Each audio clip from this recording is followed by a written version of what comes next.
Bien, gracias a Dios, ¿usted? Bien, también gracias a Dios. ¿Qué tal les fue su super semana de vacaciones? ¿Faltaron? Bien, maestra, pero Más no o fue menos. suficiente. Oh, que la canción. Ya vamos a empezar. A ver, jóvenes, cuánto creen que sea suficiente para vacacionar? Mínimo 2 semanas. Oigan, mire, y quiere terminar la carrera en 3 años, 4 meses. Oiga, ya no hay seriedad con ustedes, jóvenes. Muy bien. Recording in progress. Pues bueno, pues vamos a continuar con lo que nos corresponde este día. Déjenme nada más proyecto. ¿Ya pueden ver ahí? Sí, maestra. Sí, maestro.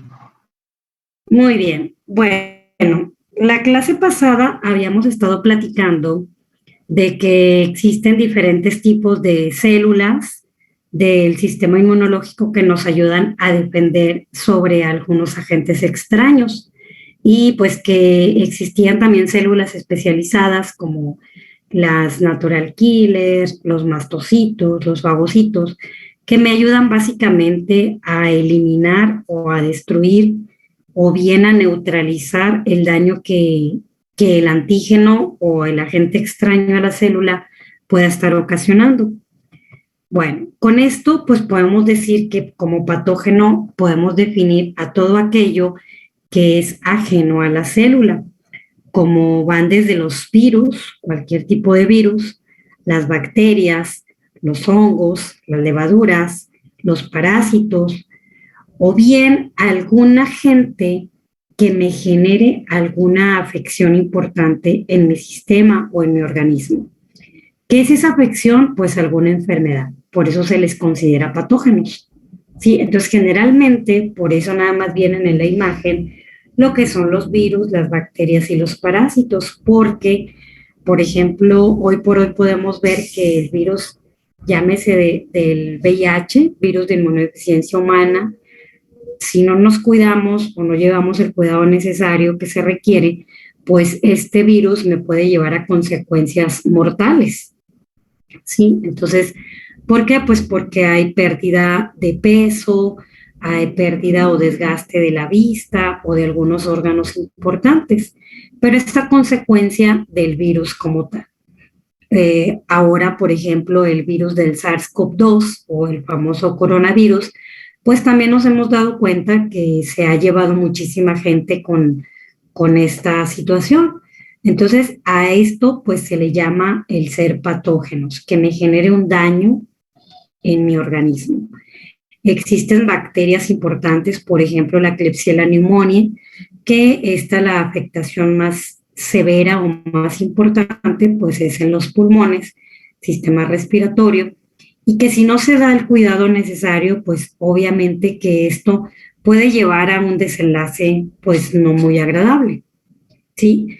Entonces, no por el hecho de ser bacterias, vamos a discriminar o a decir que pues ellas son inofensivas, que ellas no hacen daño o no nos pueden llevar a la muerte, porque existen múltiples bacterias que sí también nos causan severidades importantes. Y los parásitos, por ejemplo, el Cysticercus, es un parásito que se aloja en el cerebro y pues es responsable de que las personas convulsionen. Sí, entonces al momento de que convulsiona un paciente, pues obviamente que este paciente va perdiendo neuronas y pues es un proceso degenerativo. Entonces ahí puede quedar también. Entonces con la participación ya sea de virus, bacterias, parásitos, pues sí también podemos llevar a algo que puede darnos un daño severo o importante. ¿Ok? Entonces, a eso es a lo que se le llama patógenos. Por eso es que no está aquí como tal el humo del tabaco, que sí pudiera llamarse patógeno porque a largo plazo sí me genera un daño y este daño pues puede ser, por ejemplo, el cáncer de pulmón, ¿verdad? Y este pues a su vez me puede generar la muerte del paciente. Pero es un agente que de cierta manera, por llamarlo así, podemos controlarlo. Es decir, yo tomo la decisión de fumar o no fumar. A diferencia, por ejemplo, del virus, yo no tomo la decisión de infectarme o no infectarme con el SARS-CoV-2, por ejemplo. Sí, entonces es como que radica un poquito la diferencia. Bueno, pero ¿cómo nuestro organismo está preparado de tal manera, jóvenes, que podemos eliminar todo aquello que no es propio de la célula? Cuando logra entrar o colarse a la célula, a este proceso se le llama endocitosis.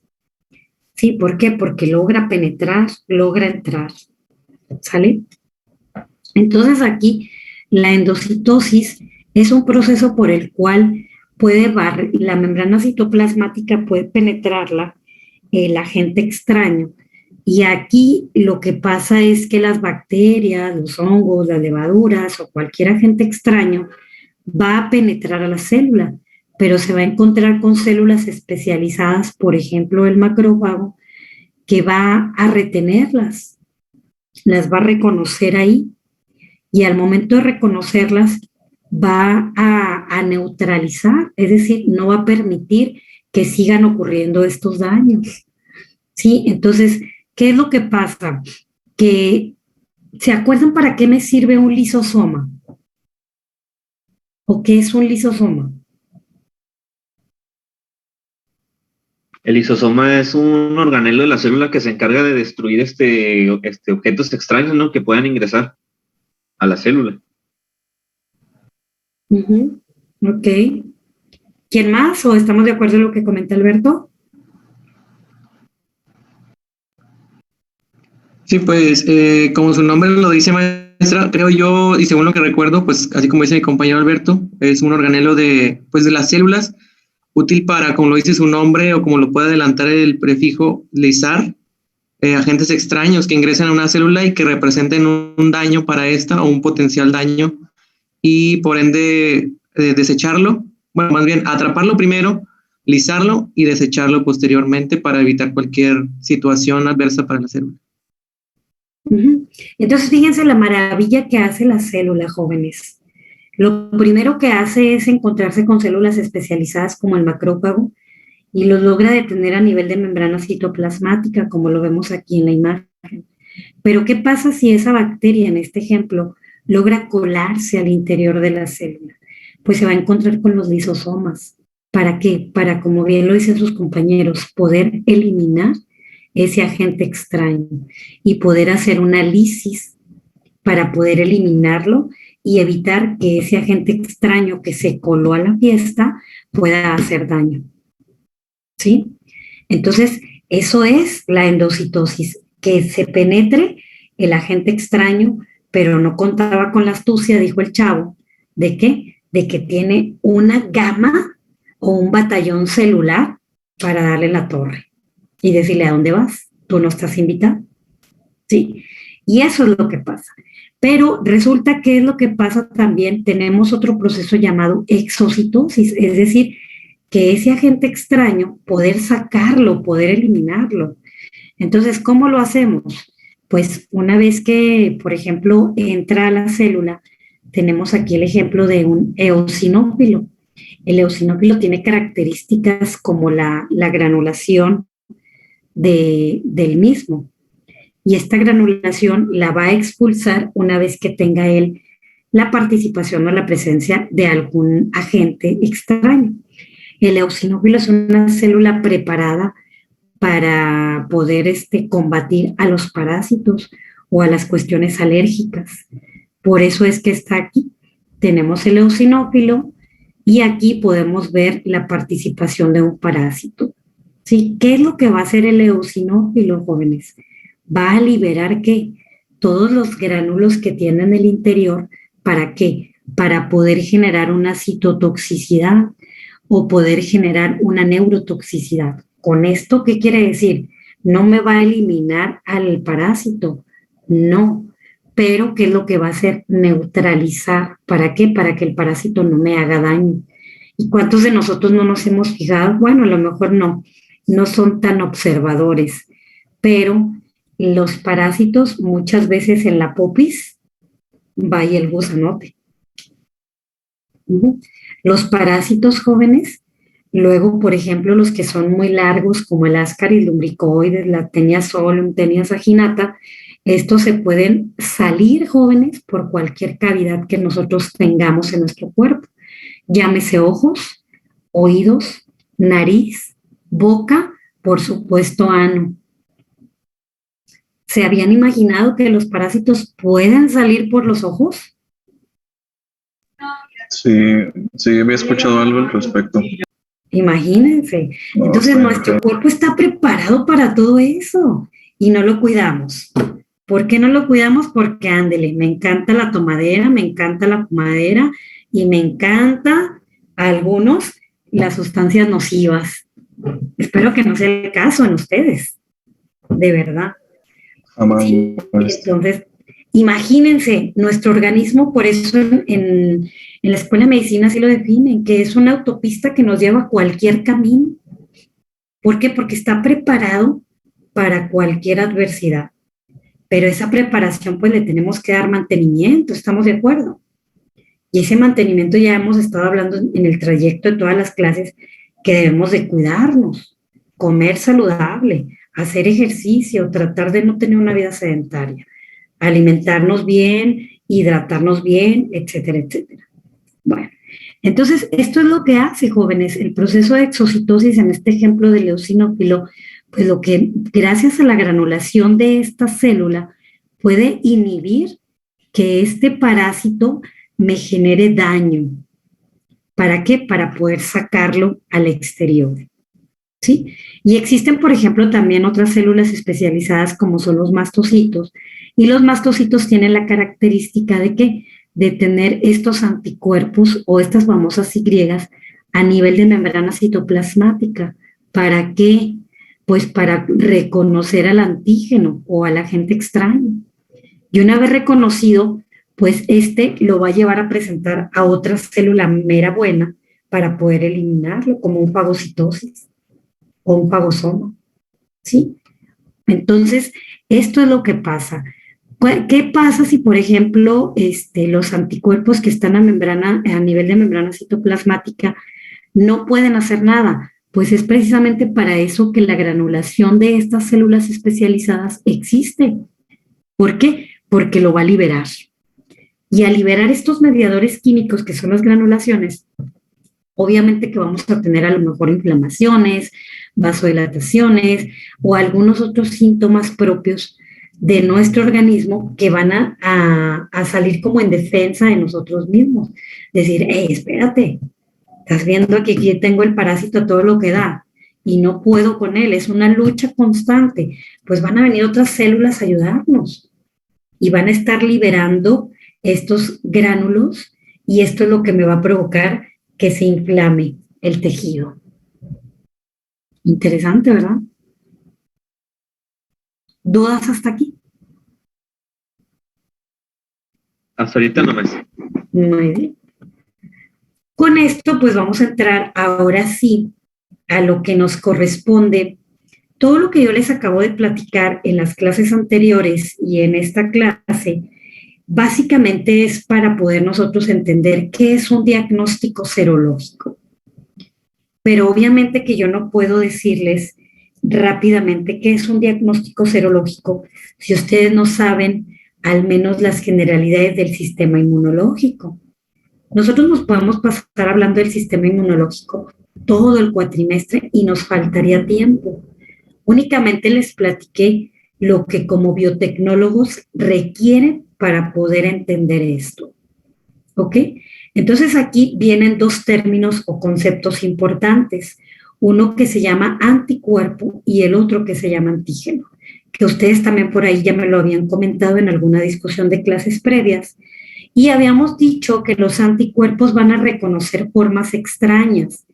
que son generalmente los mediadores de la inmunidad humoral frente a cualquier agente. Un anticuerpo es una proteína que nos ayuda a defendernos de cualquier agente. Y tenemos anticuerpos diferentes formas, como lo vemos aquí.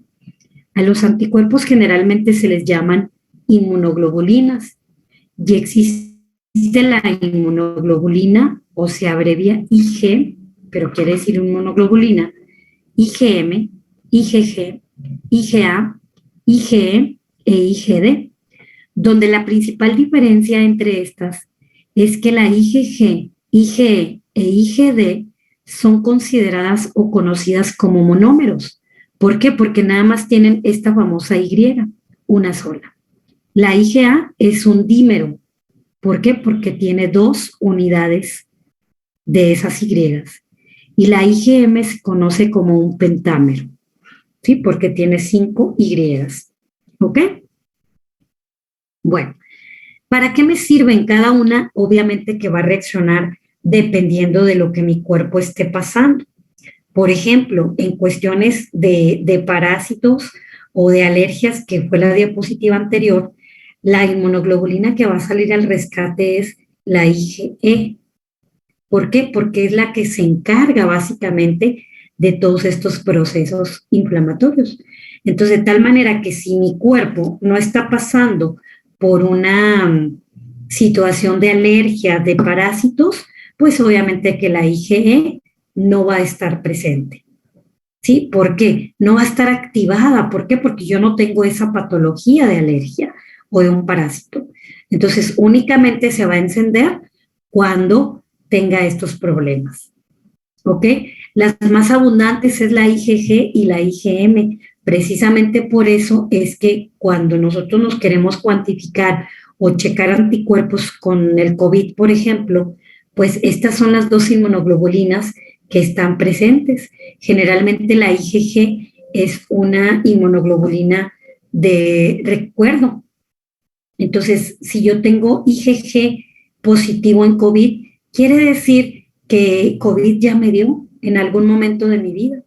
Y es una inmunoglobulina de memoria. Obviamente que tiene otras funciones, no quiero decir que sea la única, por supuesto, pero es por eso que está más abundante. ¿Por qué? Porque es la que se va a acordar de los hallazgos que ya tuvimos previos. Y la IgM es una inmunoglobulina que básicamente esta me detecta la actividad en tiempo real del virus. Por ejemplo, si me sale IgM positiva en COVID, pues ¿qué significa? Pues básicamente significa que yo tengo activa la enfermedad por coronavirus. ¿Sí? Pero ojo, jóvenes, ¿por qué? Porque estas pruebas que se detectan los anticuerpos son un tanto inespecíficas, es decir, no tienen una especificidad del 100% como quisiéramos. ¿Por qué? Porque vamos a depender del organismo propio.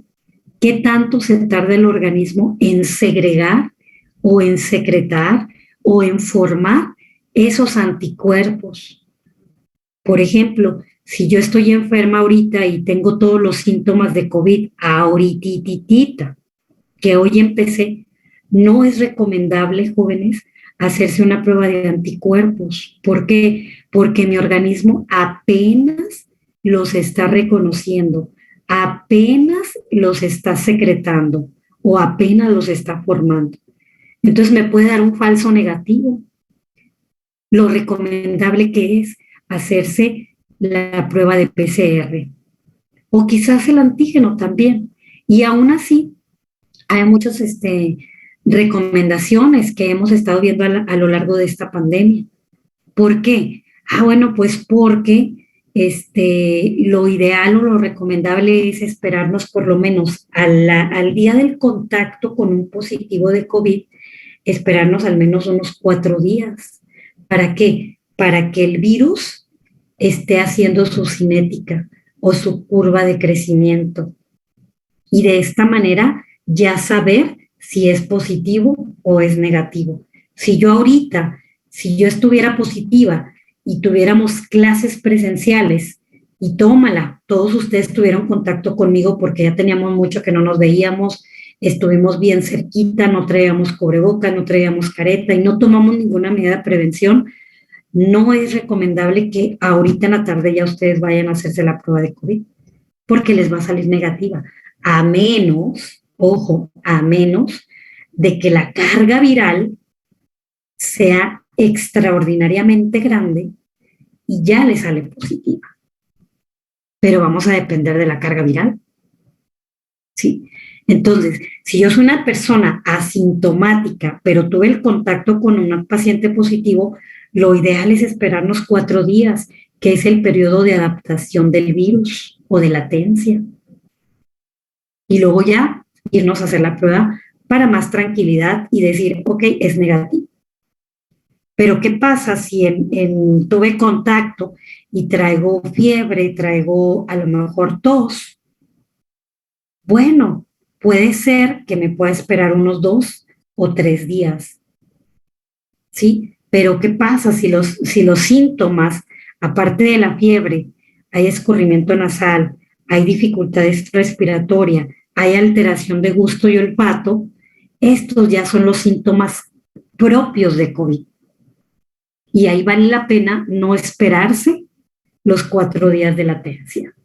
¿Por qué? Porque quiere decir que probablemente la carga del virus sea muy alta y por eso los síntomas estén manifestándose. O quiere decir que mis células de defensa estén muy debiluchas y por eso esté haciendo de las suyas. Entonces, ojo, tenemos que conocer nuestro cuerpo. Tenemos que saber hasta dónde podemos aguantar y hasta dónde no. Nada más como comercial. Ahorita en COVID no se aguanten, jóvenes, porque el tiempo para COVID es oro. El tiempo es oro. Y entonces ahí podemos inclusive tener desenlaces no deseados por el hecho de decir, sí me aguanto. No pasa nada. O por el temor de decir, híjoles, que soy COVID positivo y qué van a decir de mí, que no sé qué, que al principio nos enfrentamos a todo esto. Y pues no, eso no debe de ser. ¿Sí?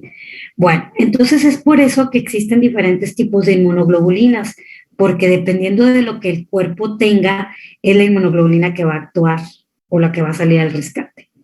Pero obviamente que el anticuerpo es algo bueno, pues yo tengo que tener la contra, tengo que tener algo que es malo para mi cuerpo, para mi organismo. Y ese algo se llama antígeno y es una sustancia reconocida por los anticuerpos. Los antígenos es todo aquello extraño a la célula. Puede ser desde proteínas fúngicas, puede ser desde virus, bacterias, hongos, parásitos, levaduras, el humo del tabaco, alguna exposición de metales, radiaciones, todo aquello que no reconozca la célula como propio. ¿Sí? Entonces, ¿qué es lo que pasa? Que el anticuerpo va a tener esas proteínas que va a reconocer del agente extraño que quiere colarse a la célula. Y o bien, o lo neutraliza, o lo elimina, o algo le hace de tal manera de proteger a la célula para que no haya daños. ¿Queda claro? ¿Dudas? No, maestra. Muy bien. Esto pues ya lo habíamos visto un poquito en algunas clases anteriores. Y bueno, ¿cómo se distribuyen y cómo se producen los anticuerpos? La palabra anticuerpos la pueden encontrar en los artículos o en la literatura por la abreviación AC, que son como letras claves o la abreviación como tal de la palabra anticuerpos en español. O bien también la podemos encontrar como AB. A mayúscula, B de barco. ¿Sí? Y esto es por las siglas en inglés de antibody. ¿Ok? Entonces, cualquiera de estas dos opciones la podemos encontrar en la literatura. Bueno, ¿cómo se distribuyen? En cualquier líquido biológico, por todo el cuerpo, jóvenes, y se encuentran en la superficie de las células, es decir, a nivel de membrana citoplasmática. es el primer contacto con el que va a tener, ahora sí que, valga la redundancia, contacto el antígeno, ¿sí? Y ojo, ¿por qué? Porque los linfocitos B, jóvenes, aquellos que se segregan en el vaso, son los únicos que sintetizan moléculas de anticuerpos, actuando como receptores de antígenos, ¿sí? Entonces también se le puede conocer a los anticuerpos como si fueran receptores. ¿Por qué? Porque van a recibir a ese antígeno, ¿ok?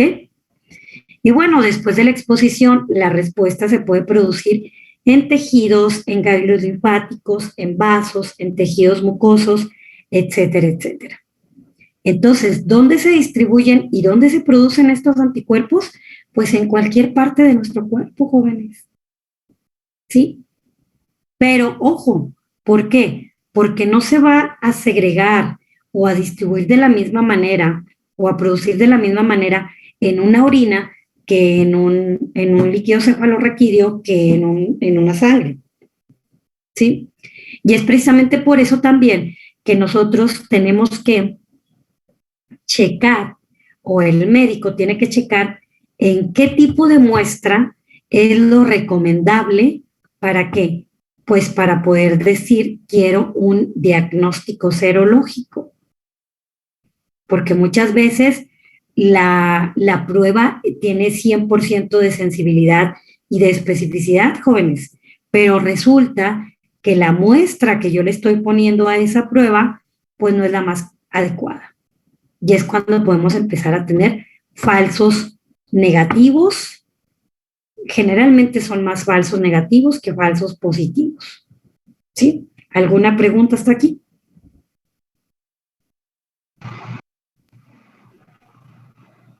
Yo, maestra, una pregunta así Sí. rápida. Sí, en los linfocitos B se pueden, como quien dice, se manufacturan todos los tipos de anticuerpos, ¿verdad? O sea, desde el M hasta el D. Sí, cualquiera. Sí. Ah, ok, ok. Sí, ahí es donde se produce. ¿Y cómo los linfocitos B, cómo saben qué producir? ¿Hay alguna señal que les dice cuál producir o algo por el estilo, maestra? Sí, existe una cascada de señalización de inmunología que van activando. Haz de cuenta que van como dando el chisme y van activando a diferentes receptores. Ah, ok, bueno. Muchas gracias, maestra. De nada. Ok. ¿Alguien más tiene alguna duda, comentario? Yo, Miss, Adelante, hija.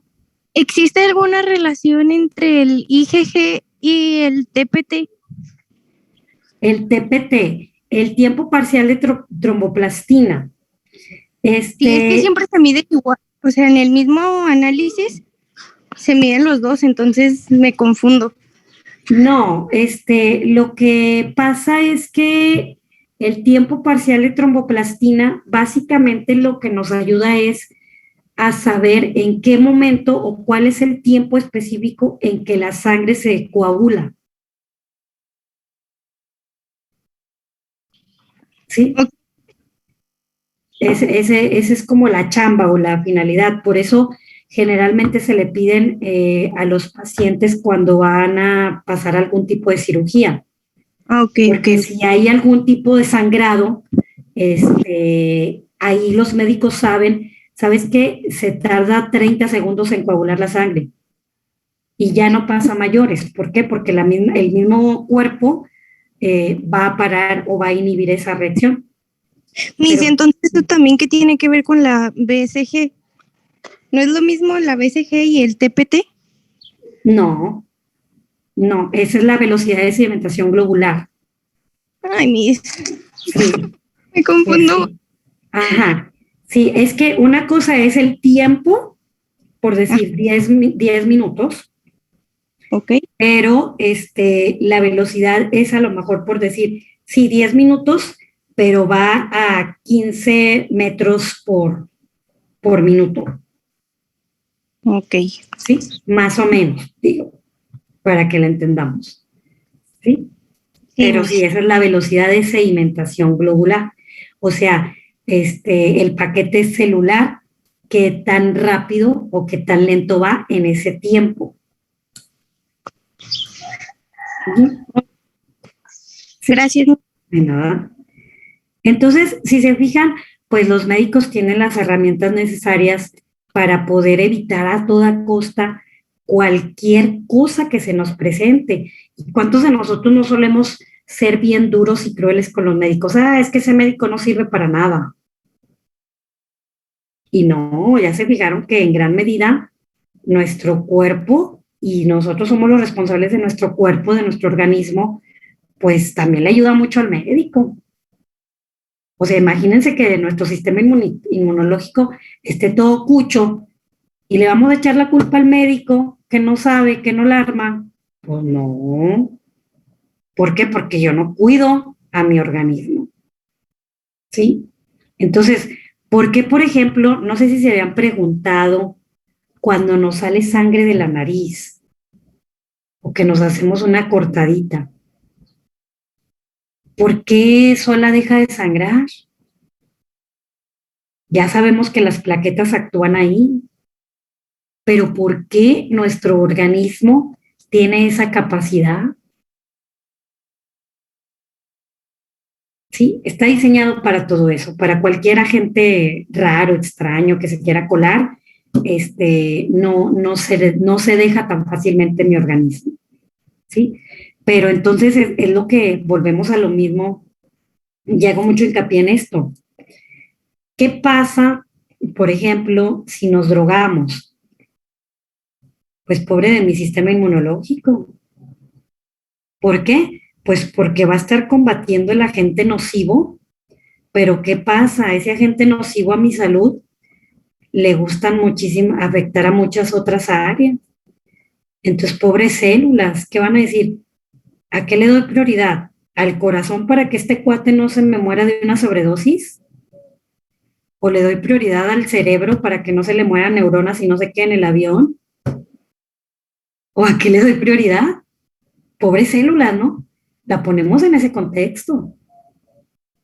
Y nosotros pensando que echarnos un toquecito de lo que sea que quieran ponerlo como ejemplo, pues me va a llevar a la luna. Pues sí, lo puede llevar a la luna, pero allá se puede quedar. Entonces, qué mala onda, ¿no? Entonces, pues hay que cuidarnos. Todo esto, la conclusión, desde que hemos estado hablando de inmunología, pues es que tenemos que cuidarnos, tenemos que tratar de evitar llevar una vida en excesos, porque mi célula lo resiente, mi cuerpo lo resiente, y obviamente, aunque estén jóvenes, porque luego muchas veces esa es la respuesta, estoy chavo, no me pasa nada. La factura se las cobran cuando entremos en algunos añitos. ¿Sí? Entonces, mejor no experimenten cosas raras, mejor sean saludables y hagan todo lo posible para que todo salga bien. Y que estos antígenos o agentes extraños a la célula, pues no puedan entrar. Y si logran entrarse, pues que digan, híjole, pues trae un batallón celular tremendo y pues me voy a ir, me voy a eliminar. ¿Sí? Entonces, bueno, muy bien. Pues le vamos a dejar hasta aquí. Vamos a seguir platicando en toda la semana de todo esto y ya mañana vamos a entrar a ver el diagnóstico serológico ya con pruebas más específicas. Vamos a hablar de las reacciones febriles, vamos a hablar de las pruebas de embarazo, vamos a hablar de COVID y vamos a hablar de algunas otras cosas que nos ayudan a saber cuánto es la cantidad de anticuerpos que tenemos o si tenemos la presencia o la participación del antígeno dentro de nuestro cuerpo y sobre todo de estas herramientas útiles para el médico que se pueda ayudar y dar un mejor tratamiento. ¿Sale? Muy bien, chicos, pues entonces deseo que tengan una excelente semanita. Yo los acabo de ver ahorita y pues un excelente inicio de clases de regreso. Hay que darle con todo porque ya están casi terminando el 9º cuatrimestre y pues esto no se acaba hasta que se acaba. Y hay que agarrar al toro por los cuernos, echarle ganas y no desanimarse. Sale, cuídense mucho y que Dios los bendiga. Nos vemos mañana. Muchas gracias, maestra. Nada, maestra, muchas gracias. Un lindo día. Tengan muy bonito día. Gracias, igualmente, se portan bien.